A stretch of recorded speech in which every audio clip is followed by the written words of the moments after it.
नमस्कार। गांव सवेरा के खास कार्यक्रम डीएनटी वॉच में आपका स्वागत है। मैं आपके साथ गौरव कुमार।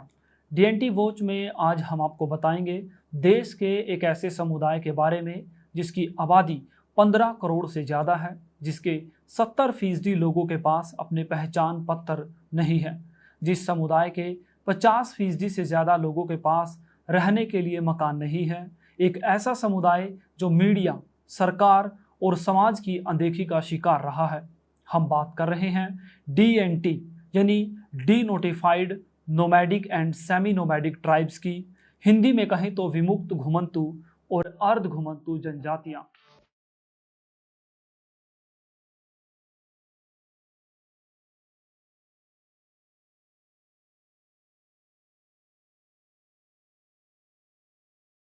एक और जहां देश हर साल 15 अगस्त को आज़ादी का जश्न मनाता है, वहीं दूसरी ओर देश की करीबन 15 करोड़ की आबादी वाली घुमंतु जनजातियां 15 अगस्त की बजाय 31 अगस्त को आज़ादी दिवस के तौर पर मनाती हैं। तो आइए जानते हैं आखिर कौन है ये 31 अगस्त को आज़ादी दिवस मनाने वाली घुमंतु जनजातियां।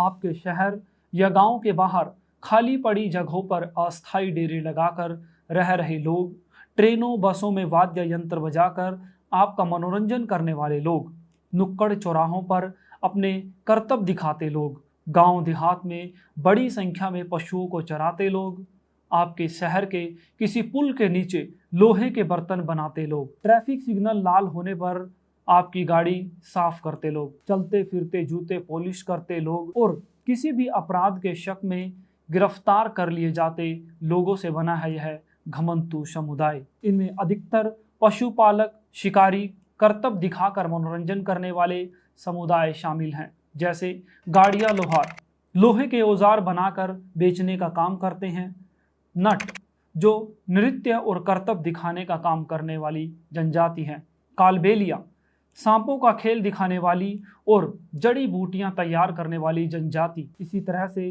कलंदर जनजाति है जो पहले जानवरों के करतब दिखाने का काम करती थी। इसी तरह ओड एक जनजाति है। इस जनजाति के लोग नहरें और नाले बनाने के लिए जमीन की खुदाई का काम करते थे। ब्रिटिश राज के दौरान देश में बनी नहर नाले खोदने का अधिकतर काम ओड जनजाति के लोगों ने ही किया था। इसी तरह से बावरिया, सांसी, सपेरा, डेहा, बाजीगर, बंजारा, भाट, भोपा, कंजर जैसी अनेक जनजातियां हैं जिनको मुख्य धारा से जोड़ने में हमारी तमाम सरकारें नाकाम रही हैं। एक जगह से दूसरी जगह घूमते रहने की वजह से ही इन जनजातियों को घुमंतु कहा गया। ये लोग अपनी सुरक्षा के लिए खुद से बनाए हथियार रखते थे, साथ ही जंगलों में रहने के कारण जंगल बीहड़ के चप्पे चप्पे से वाकिफ थे। ये जनजातियां गोरिल्ला युद्ध में माहिर थी। गोरिल्ला युद्ध की कला के चलते इन लोगों ने अंग्रेज अधिकारियों की नाक में दम कर दिया। कई अंग्रेज अफसरों को मौत के घाट उतार दिया। इन सब के चलते अंग्रेजी हुकूमत इन जनजातियों से तंग आ चुकी थी। 1857 की क्रांति में अंग्रेजों से जमकर लोहा लेने वाली इन घुमंतु जनजातियों को आगे चलकर अंग्रेजों के खिलाफ चलाए अपने अभियान का खामियाजा भुगतना पड़ा। अंग्रेजी हुकूमत को डर था कि ये जनजातियां फिर से उनके लिए चुनौती पैदा कर सकती हैं और इसी डर की वजह से अंग्रेजी हुकूमत ने अपनी दमनकारी सत्ता के जरिए इन जनजातियों पर शिकंजा कसना शुरू कर दिया। घुमंतु जनजातियों पर लगाम लगाने के लिए अंग्रेजी सरकार 1871 में क्रिमिनल ट्राइब एक्ट यानी आपराधिक जनजाति अधिनियम लेकर आई। सबसे पहले इस एक्ट को उत्तर भारत में लागू किया गया। उसके बाद 1876 में इस कानून को बंगाल प्रांत पर भी लागू कर दिया। 1924 तक आते आते क्रिमिनल ट्राइब एक्ट को पूरे भारत में रहने वाली इन सभी जनजातियों पर थोप दिया गया। 1500 घुमंतु, अर्ध घुमंतु और 191 विमुक्त जनजातियों पर इस कानून का सीधा असर पड़ा। इस एक्ट को लागू करने का मुख्य कारण इन जनजातियों पर पाबंदी लगाना था। क्रिमिनल ट्राइब एक्ट के तहत इन जनजातियों के लोगों के लिए गांव या शहर से बाहर जाने से पहले गांव के नंबरदार या स्थानीय मजिस्ट्रेट के पास नाम दर्ज करवाना अनिवार्य कर दिया गया ताकि इन जनजातियों पर नजर रखी जा सके। गांव के नंबरदार के यहाँ नाम दर्ज करवा कर जाने का यह सिलसिला 31 अगस्त 1952 तक जारी रहा। इस तरह इन समुदायों पर अपराधी होने का तमगा चस्पा दिया गया। इस कानून ने इन जनजातियों की समाज में ऐसी छवि घड़ी कि जो भी बच्चा इन जनजातियों में जन्म लेता उसको जन्मजात अपराधी मान लिया गया। यानी इन लोगों ने जन्मजात अपराधी होने का अमानवीय दंश झेला है और कुछ हद तक आज भी झेल रहे हैं। आज़ादी के बाद 1949 में इन जनजातियों के उत्थान के लिए अयंगर कमेटी का गठन किया गया। केंद्र सरकार ने अयंगर कमेटी के कुछ सुझावों को मानते हुए कई सिफारिशें लागू की। अयंगर कमेटी की रिपोर्ट के आधार पर 31 अगस्त 1952 को इन जनजातियों को डी नोटिफाई किया गया।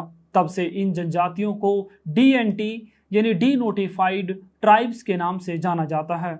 इन जनजातियों को डी नोटिफाई तो किया गया, लेकिन साथ ही 1959 में इन पर हैबिचुअल ऑफेंडर एक्ट यानी आदतन अपराधी अधिनियम थोप दिया गया।